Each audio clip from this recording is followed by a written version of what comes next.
The History Channel. A sinister discovery in the New Mexico desert.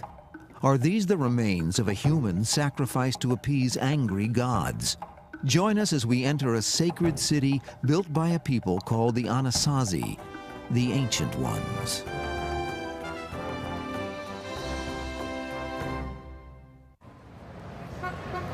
Today, most of the world's population lives in cities, surrounded by a man-made environment.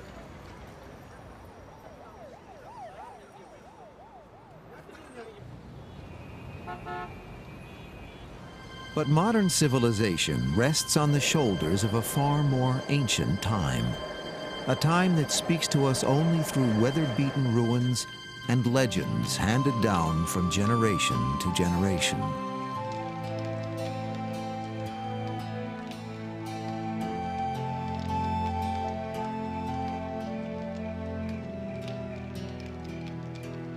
Following the evidence of these oral stories back to their roots turns the historian into an explorer. This is the Four Corners region of the American Southwest, given that name by the white man because 4 states meet here: Arizona, Utah, Colorado, and New Mexico.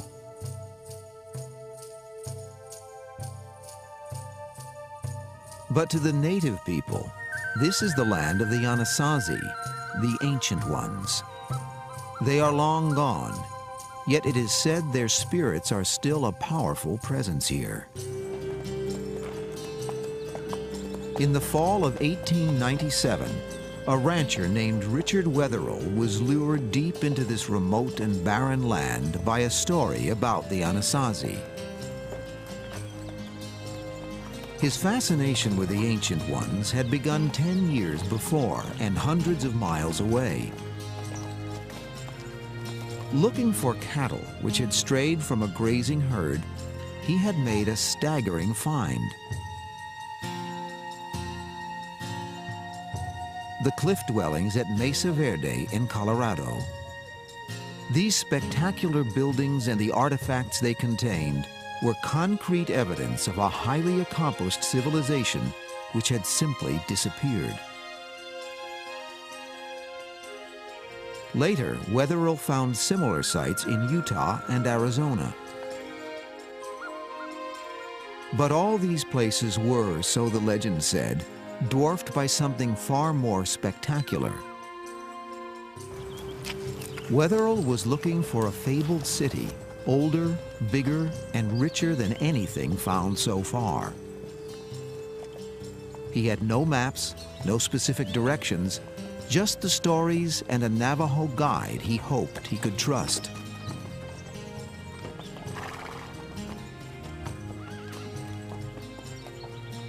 The deeper they traveled into the desert, the more challenging their quest became. How could this dry and empty land ever have supported anything more than small roaming groups? Sometimes belief is rewarded. On an autumn afternoon in October 1897, Wetherill and his guide entered a deep canyon and stepped into the past. They had discovered an ancient hidden world.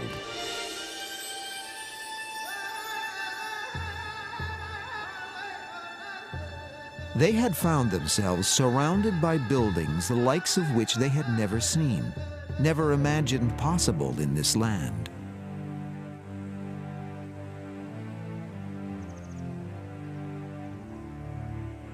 Freestanding buildings, some as tall as 5 stories.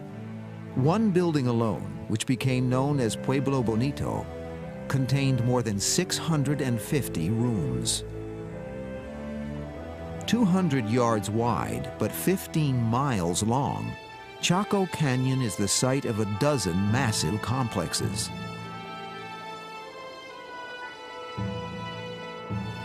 They include over 300 enormous, perfectly round pits.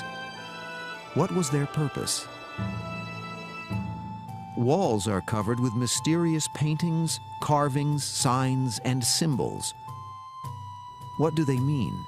What extraordinary stories do they tell?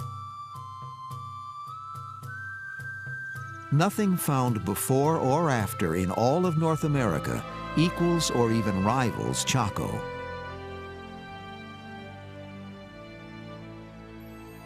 Wetherill and the archaeologists who followed him were astounded and entranced by the pottery they found, the weapons, the tools, the jewelry, artifacts of every kind.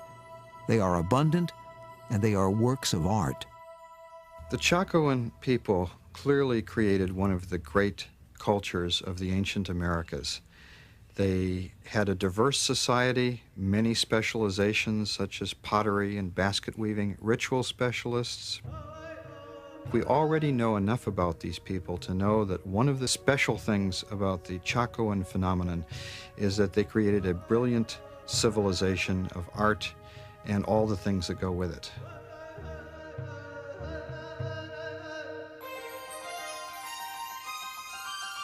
The Anasazi were fascinated by the heavens. They were sophisticated watchers of the sky.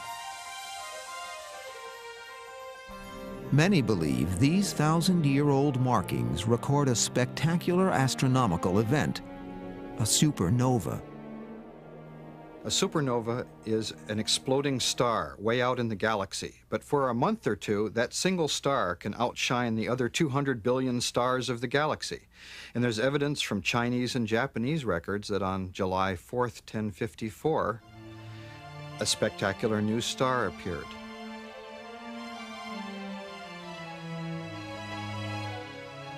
The crescent moon indicates the supernova's position in the sky.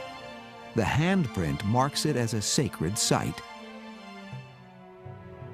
What was the religious significance of the sky for these ancient people?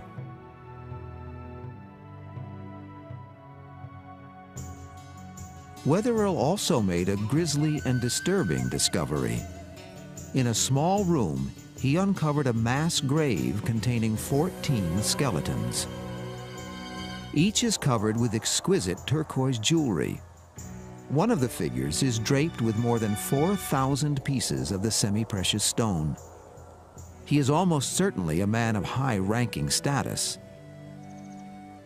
The other 13 are women, and the evidence is clear. They did not die natural deaths. Wetherill's wife, Marietta, visited the site and speculated about the violence and its meaning. The skeletons of 13 women were lying against the wall, clear around the room, and every one had a hole in their skulls. They were his wives, perhaps, to go to the afterlife with him. The Diary of Marietta Wetherill, 1897. There are other burial sites in Chaco Canyon, but none like this one. An even larger question baffled Wetherill.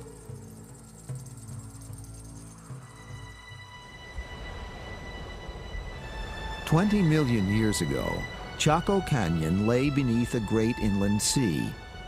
But when the water receded, only a dry and desolate desert remained."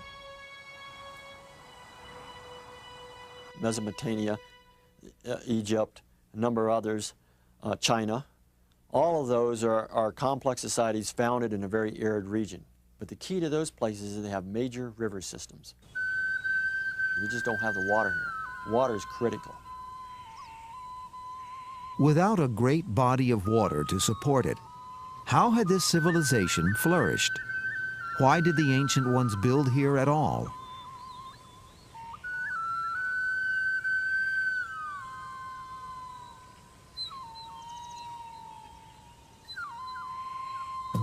The canyon walls provided the stone for the buildings, but where did the wood come from? Archaeologists estimate construction required timber from 250,000 trees. But today, the landscape is totally barren.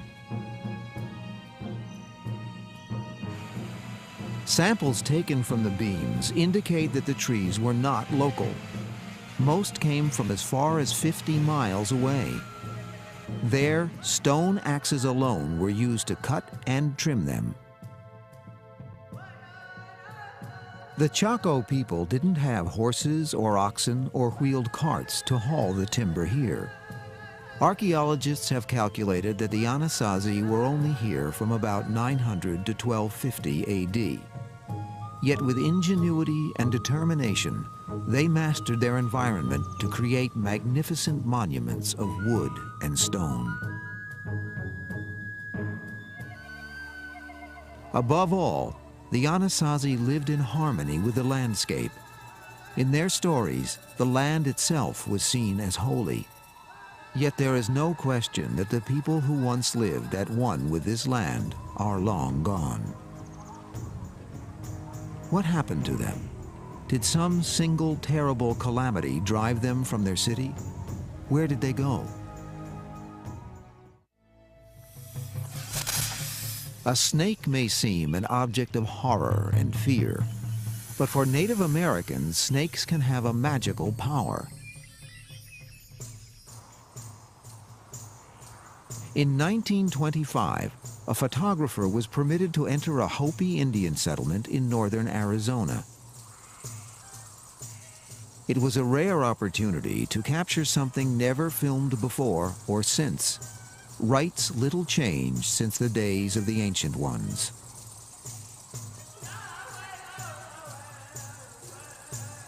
The dancers carry venomous snakes, which could easily twist and strike with deadly effect. While dancing with the snakes in their mouths, the Hopi affirm their oneness with nature and the earth. One line of dancers represent antelope, whose galloping feet produce a sound like thunder when a herd races across the land. But the clouds must be induced to release their rain. Because snakes spend their lives so close to the earth, they and they alone have the power to draw down the rain.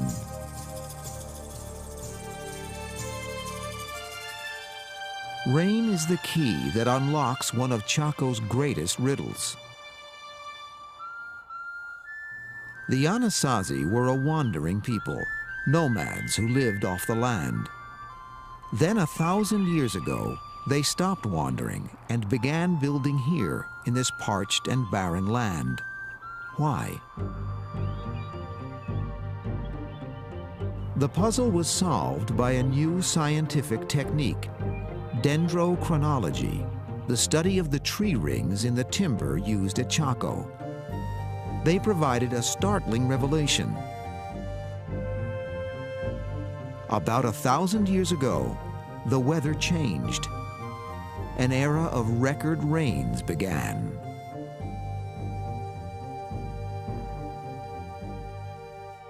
That wet period in the 900s allowed things to happen for these folks. And it could have been, given the psyche of human populations, maybe it was wet enough, and maybe for the first time they saw surpluses that they had never imagined before. Until this moment in their history, the Anasazi had depended on hunting and the gathering of whatever wild plants they could find. Now they could be farmers.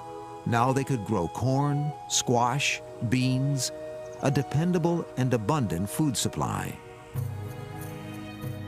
The ancient ones of Chaco Canyon began to build an irrigation system to capture and control this gift of nature. Their tools were primitive, but they built monumentally. How were they able to do it? Perhaps the Anasazi drew on a resource more powerful than mere physical strength. One of the things that my grandma used to tell me in accomplishing major tasks is that a community has to be whole. Everything was done for the betterment of the community. They put their heart and soul into these projects. I feel that there was a lot of the spirits and the guidance from a higher being. There was such a high level of spirituality in Chaco at the time. It's really not difficult for me to believe that a lot of that had to do with the preciseness of these structures and their concept of time frame, that if it took a year to build a structure, then that's what it took. The Anasazi left no written records, only the haunted ruins, the cryptic imagery, and tales told by the old to the young. How reliable are these stories? It was an old legend about a magnificent city that had brought Wetherill here in the first place, and it was another that led archaeologists to an astounding discovery.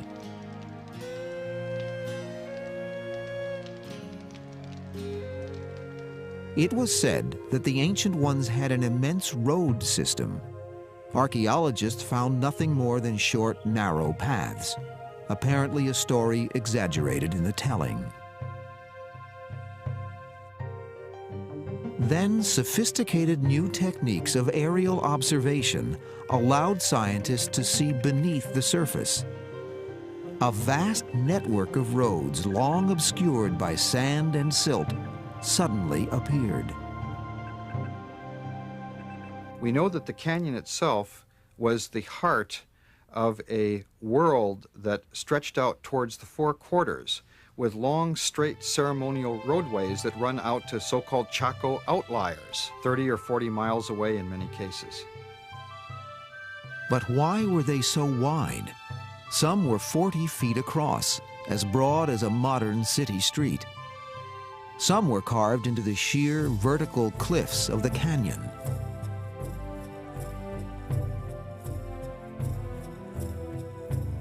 As excavations proceeded, archaeologists began to wonder what kind of city they had uncovered. With so many structures, why were so few bodies buried here?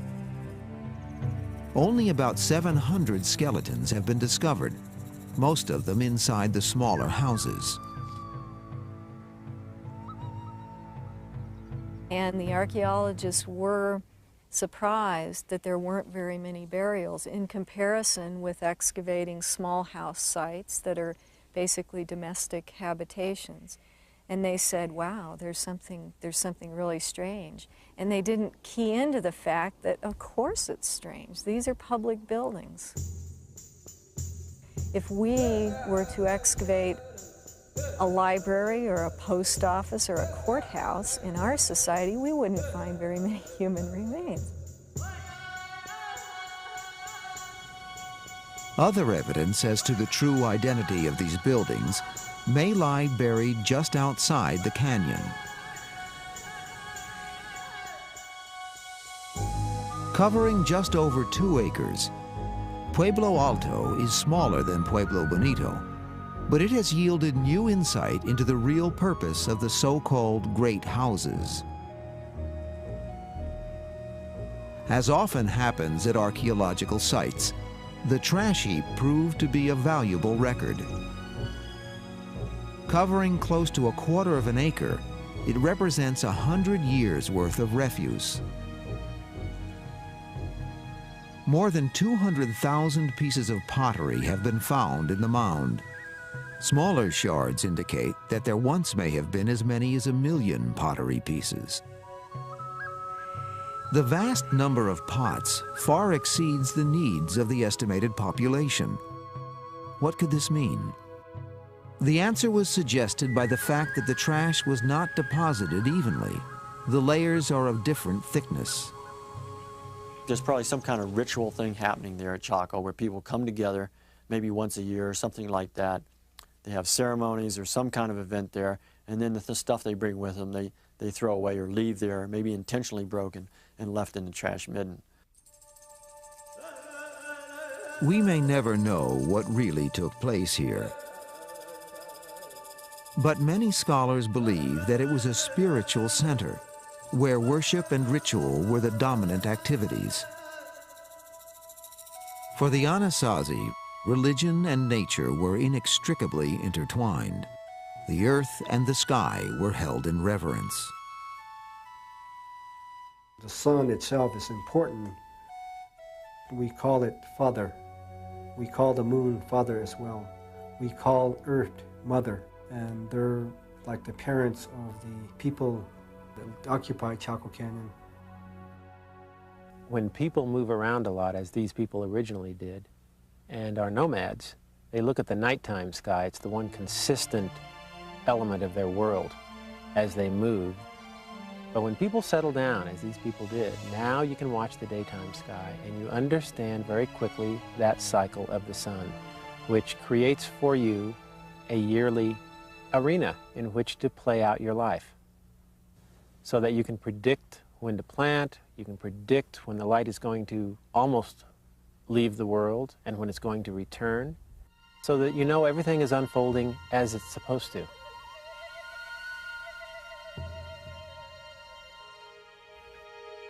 Of the many images at Chaco, none appears more frequently than the spiral. Some are tightly coiled, others loosely drawn, but all seem to be essential elements of a profound system giving spiritual meaning to the physical world.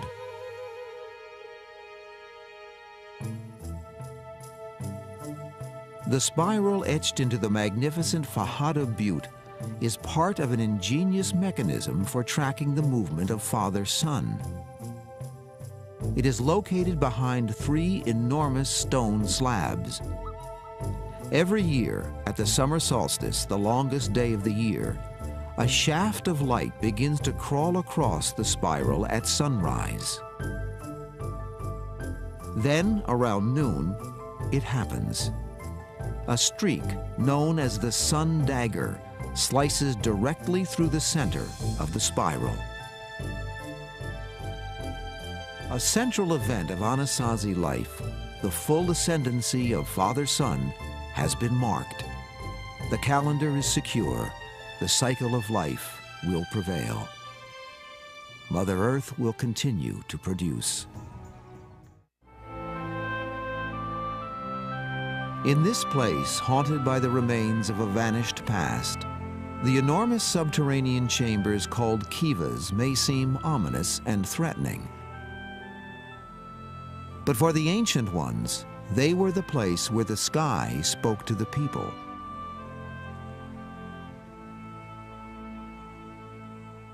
In Anasazi architecture, at Chaco Canyon, for example, many of the great kivas particularly reflect their knowledge of astronomy. And we think the circular shape reflects the view of the heavens as almost the bowl of the night sky. We also think that certain windows existed to let the sunlight in the mornings and in the evenings and shine on the wall and produce a kind of a dance or pattern that they can interpret and monitor the annual cycle. Of all the kivas, the one called Casa Rinconada is the largest and most elaborate. It is also the most intact. The roofs and upper structures of most kivas have long since collapsed. At Casa Rinconada, it is still possible to experience the dance of the sun once a year.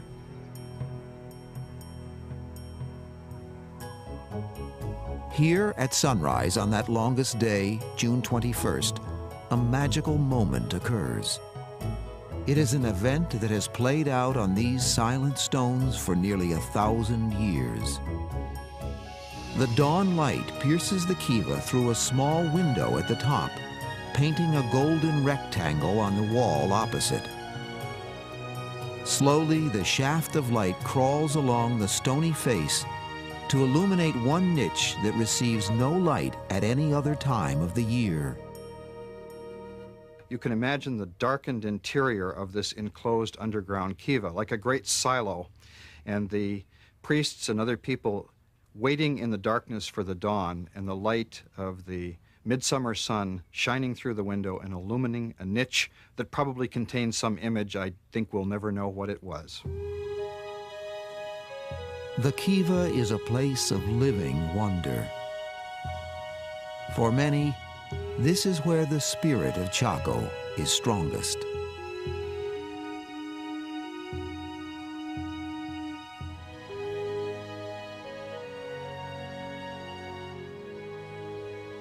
For 250 years, a civilization flourished here.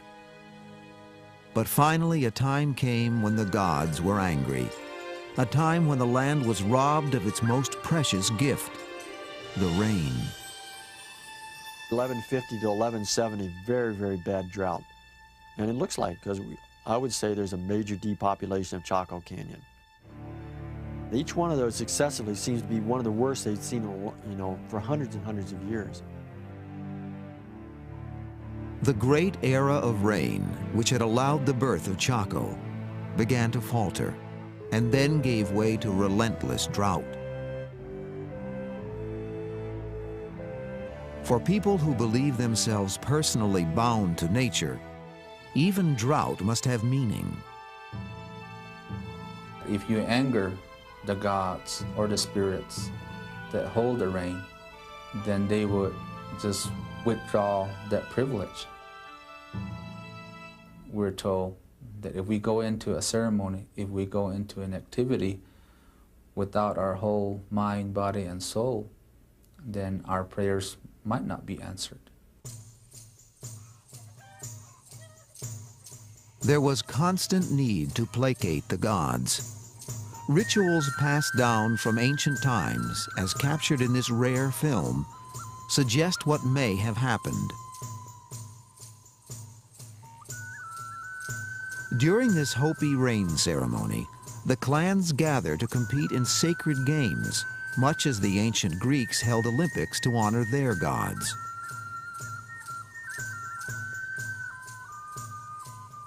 Members of the Snake and Antelope clans race barefoot across the desert and up the mesa. When they finish the grueling race, the runners are rewarded with a jar of water.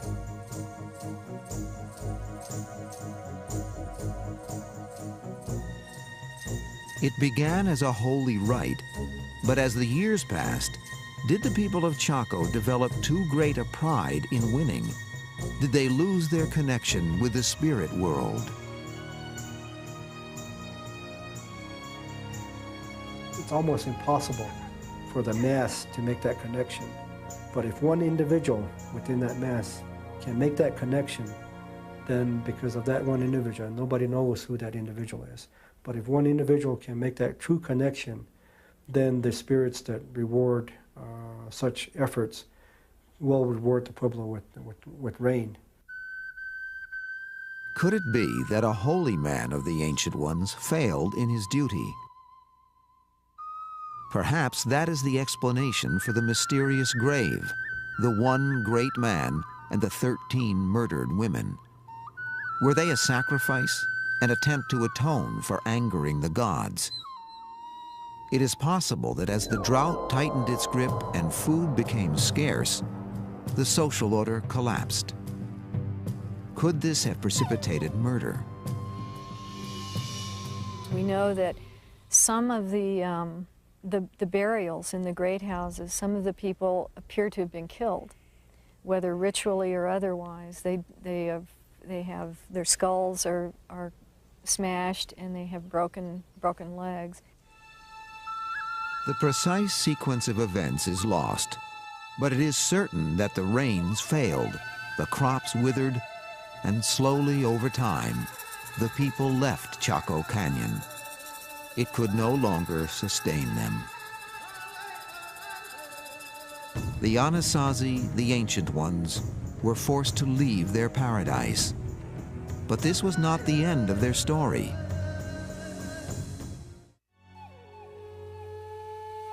To many Native Americans who live near Chaco, pictures on the canyon walls called anthropomorphs are records of the distant past.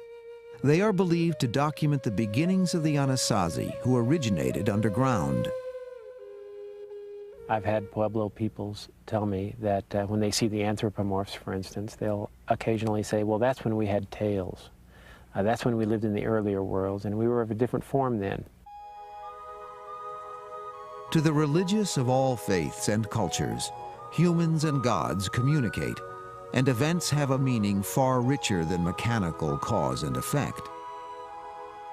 Perhaps the gods always intended that the people leave Chaco. Once they got up on top, they started migrating in the southerly direction. And Chaco Canyon was about one of the stops in this migration route. We are in a journey. We've been on a journey since our ancestors came up through the underworld. Our journey isn't built on just 100 years or 1,000 years. There's no time frame. I don't know where the journey is going to end. The Chaco people did not vanish. It is now generally agreed that the Hopi, the Zia, the Zuni, and the other Pueblo people are direct descendants of the Ancient Ones. The Navajo may not be. They seem to have arrived in the area long after the Anasazi left. But Anasazi is a Navajo word, and some scholars regret having taken it up. It's kind of a dirty word. The Hopi and other Pueblo people really hate it, but it's the word that the anthropologists have latched onto. It means something like our enemy ancestors or the enemies of our ancestors.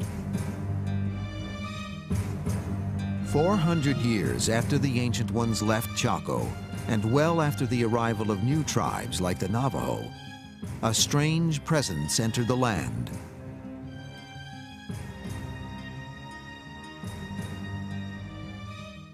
Pale men with beards riding large beasts never seen before. They were to prove very dangerous, far worse than intertribal rivalry or even cataclysmic drought. It was in 1540 that the first Europeans appeared. Ironically, they were drawn to the area by a legend of 7 fabulous cities filled with gold. Was it Chaco Canyon they had heard of?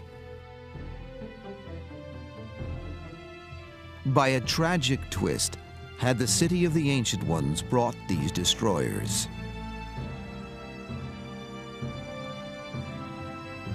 Treasure drew them, but also a burning zeal to save souls.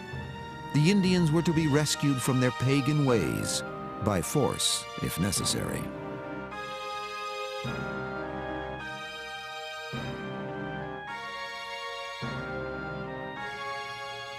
Native American holy men were tortured and killed. Ritual objects were destroyed.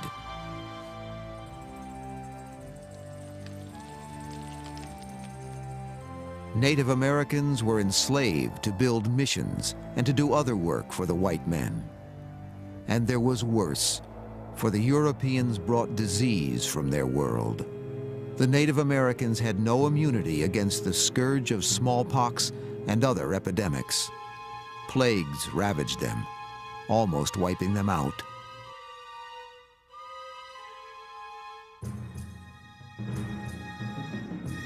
There were uprisings against the Europeans, but ultimately they failed.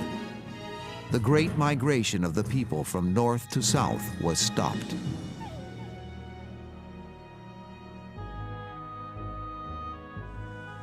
Among the oddest and most destructive of the ideas brought by the white man was that land could be owned, that men could make claims on Mother Earth.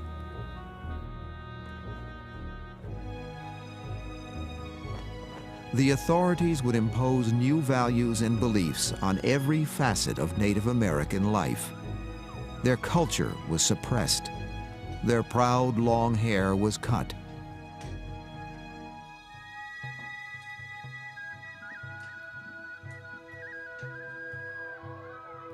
It seemed as though the old ways would be lost, ties broken with the Ancient Ones.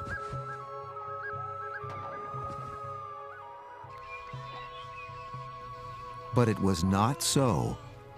Often in secret, the rituals and the stories continued to be handed down. And Chaco Canyon remained, remote and enigmatic, a secret place haunted by the spirits of the Ancient Ones.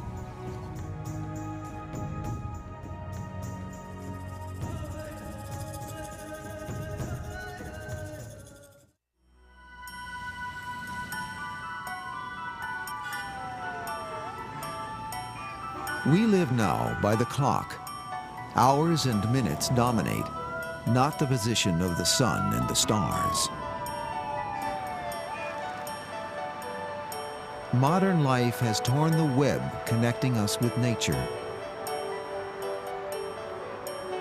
Gentle, deep rhythms of life so long observed are now ignored.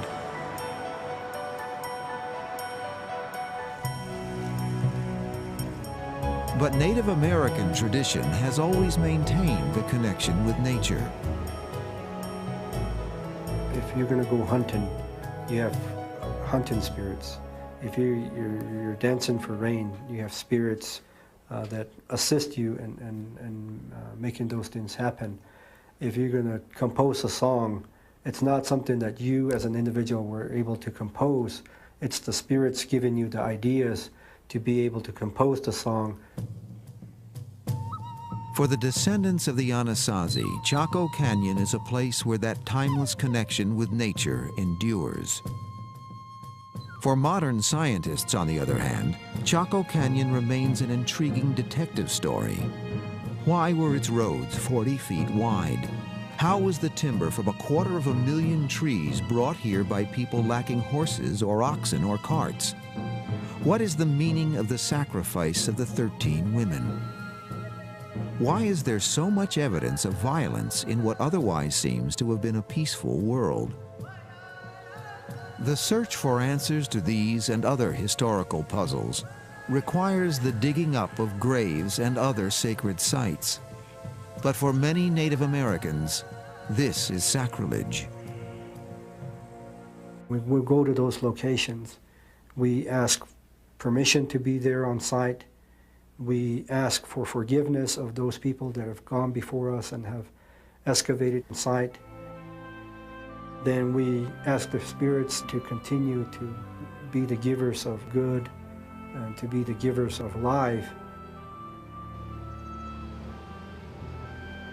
This spot may have significance that's beyond our understanding.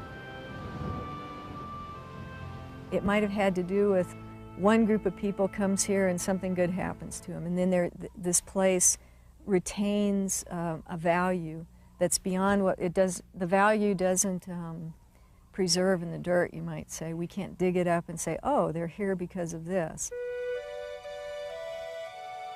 Should Chaco be treated as an archaeological site or a place of living worship? How much disturbance is tolerable? Where should the line be drawn?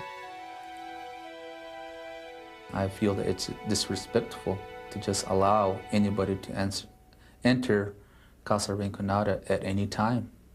And only in the right frame of mind are people supposed to answer. Entering a kiva is significant to journeying back to the underworld where we originated. And that in itself is an activity that we don't hold lightly. The people believe they were born deep inside the earth. In time, they came to the surface, took human form, and began their great historic migration to the south. They paused at Chaco Canyon, built a great civilization, and then moved on. Modern life and modern rules block the way. But for those with faith, the journey will resume. Who knows, maybe another 1,000 years, there isn't going to be an Albuquerque or a Rio Rancho. And at that point in time, we'll be able to continue our journey. One day, the remnants of the modern age will be the last evidence of a vanished civilization. One that will challenge the archaeologists of the future to take their own journey in search of history.